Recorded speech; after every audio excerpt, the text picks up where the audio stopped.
first video. I'm Courtney, and like in the last video, I said that today's video will be about all of my past DIYs and paintings, and I'll also talk about all of my current DIYs and paintings that I'm in the middle of right now. If you haven't seen my first video, I'll link it in the description. It was a get to know me / pilot of what my channel is going to be about and most of everything that you would need to know about me. And thanks for watching, and let's get started. The first painting that I did that I have at my current apartment is this one. It's an ombre effect. It has dark blue to white down here at the bottom. It's not finished. I've had this one for almost 3 years and I haven't finished it. I still need to paint the sides, and I'm planning on putting something over it in gold, I'm thinking, but I'm not quite sure yet. So it took me not that long to do this. It's such a small canvas. It's my smallest canvas that I have. The next painting is this one, and I painted it around the same time that I painted the last one. As you can see, it's blue swirls and it has the white border. I also haven't finished this one. I plan to put something gold on the middle of it. I'm thinking either a gold pineapple or a gold word, but I'm not quite sure. But this is honestly one of my favorites because I just love the textured look of it. This next one is a more recent one. It was my very first pour paint, and at the time I wasn't quite sure how to do it, so I just guessed and I did it completely wrong. This painting is so thick. I didn't mix my paints with anything. I poured it straight on here. It took forever to get them to move around. After I put Mod Podge on it, you can still see the texture of how thick the paint was, but I still love it, even though it's the thickest painting I have ever made. The next painting is pretty similar, but this one I actually watched YouTube videos before I did it, so I learned that I had to thin out my paint before I poured it on, making it not as chunky as the other one. This one I painted for my boyfriend, but I ended up keeping it anyway. This painting is my literal favorite painting that I've ever painted. It was my favorite back then, and it's my favorite still to this day. This one was made very abstract. I poured the paint into different spots on the canvas, and then I took a straw and I blew it to get these petaled effects. And then making the stem and the leaves, I didn't use the brush head of the paintbrush. I used the actual end because I wanted it to be sloppy. I wanted it to be imperfect, and it came out the best. I even took the end of the paintbrush and I did the black outlines with it, making it a little more, you could see it better, see what I was trying to get with it, and it's my favorite. This next painting, I painted this with help from my boyfriend. Technically he painted it just because he painted the background and he wanted to be the one to paint it, but in the end I painted all of the sides. I painted the black images. I put the gloss finish on it. I helped with the merging of the collars, that way it wasn't a straight line on each. But he likes to say it's his. It's from Avatar, if you didn't know. At the time he was obsessed with Avatar.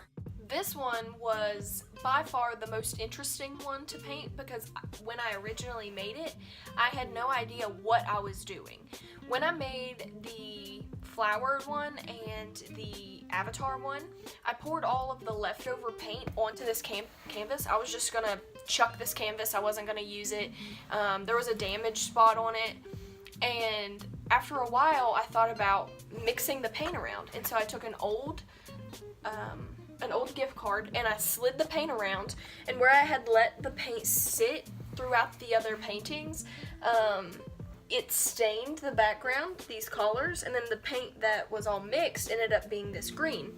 And I wanted it to still stay with these thick lines to make it more abstract, and I just wanted to give it some texture, and I loved it, and I wasn't going to do anything to it. I was just going to leave it with the green, with the collars poking through.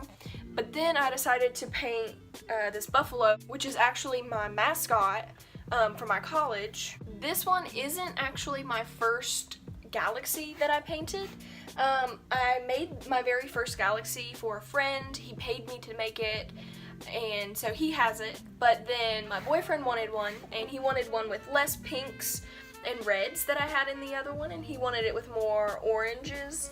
So I made this cluster, and he's letting me keep it in my living room, where are going to be hung when I get them on the wall, when I get things to put them on the wall. This painting is by far my least favorite that I've ever painted.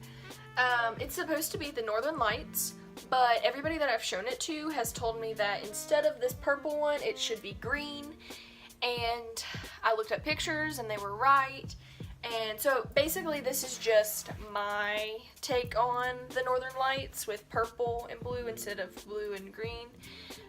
And then it's got the night sky, and it's got these mountains and the little cacti and this tree that looks terrible. And then these longer white spots are because I didn't properly store this, and so it got stuck to another one of my paintings and ripped off part of the Mod Podge, basically ruining it.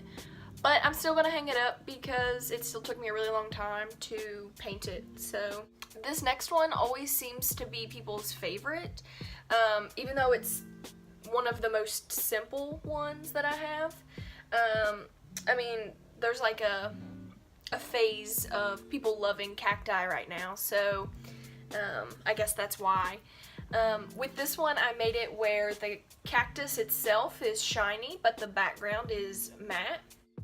This one is the most simple painting that I have. It's literally just a banana. The background is supposed to look textured. It's not completely finished. I haven't put a Mod Podge or a sealant of any kind on it, but yeah, it was supposed to go in my kitchen, and then I ended up deciding to put it in my living room, but it's just a banana. And this last painting that I have to show you today is the one that I'm currently in the middle of. Obviously it's not finished. It's supposed to be the 7 chakras, and then I'm going to be having a black tree like dispersed throughout it all. With this one, it was pretty simple and super fun to make. I just poured the paint down in the different spots, and then I hit it with a spoon to make it splatter. And I'm going to be having a black tree, like I've already said, and then I'm probably going to do a nice gloss finish on it. And now on to the DIYs that I've already done and I'm in the middle of. The first DIY is my coffee table. My coffee table, I made it with my roommates. They helped me make it. It was an old wire wheel that we found on the side of the road one day.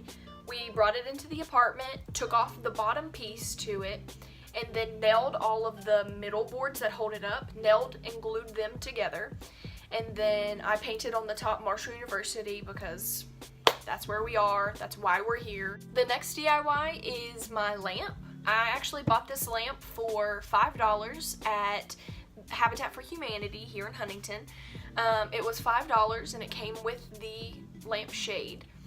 It was this bright pink color, and then all of the accessories with it were gold, and so I painted it gray, and then I painted only the top portion black, and then I put black paint in a spoon, and then I set it in different spots and let the black paint fall, and it was supposed to look more drippy than just straight down lines, but I ended up liking it better this way anyway. And then I spray painted all the accessories and then just put it all back together. And I'm going to be painting the cord black. I'm going to spray paint the whole cord black because it's currently this awkward brown, clear weird shade, but I'm going to be spray painting it black. And my last DIY to talk about today is this chair. This chair I bought for $5 at Habitat for Humanity, and when I first bought it, it had this floral pattern on it. It was obviously an older chair, so I decided to reupholster it, and I'm going to be spray painting the legs and all of the frame of it. And obviously I'm not finished with it yet because it's being held together with a chip clip, but this is honestly my favorite DIY so far. The transformation from the chair before and after is just beautiful, and it's more modern than what it was. So this is a side note, it really has nothing to do with the video, but I do want to make a shout out to my boyfriend because my birthday is next week. It's the 23rd of November. I'll be 21. Anyway, I just got my early birthday gift from him, and I can't wait to use it in one of my videos in the future. It's actually this. At first I thought it was a briefcase. Turns out it kind of is. You open it, and it's an amazing little professional paint kit. I finally have this to put my paints on whenever I'm using it. I've been using a plastic plate that I've just reused every time, and it's covered in paint. But now I have this, and it came with all of these acrylic paints, which acrylic is my favorite paint to use. And it came with a medium, a mixer, I don't know the technical terms for any of this, a few brushes, a pencil, this, which I haven't found out yet what it's for. I know it connects to that, but I don't know if it's for like water to like dip your brush in, or if it's for mixing paints, or if it's just for whatever I want it to be. But I have this. It's cool, it's cute. But yeah, and then he also got me a new easel. I had a big bulky easel that I don't use often at all, and but he just got me the one that I have my phone propped up on it currently, so I can't show you, but I'll put in a clip of it right now. Yeah, so shout out to my boyfriend Jake, who's right there. So shout out to him for this amazing gift. Okay, so that's all I have for you today. Thank you very much for watching. If you like the video, please like and subscribe, and I'll see you in the next one.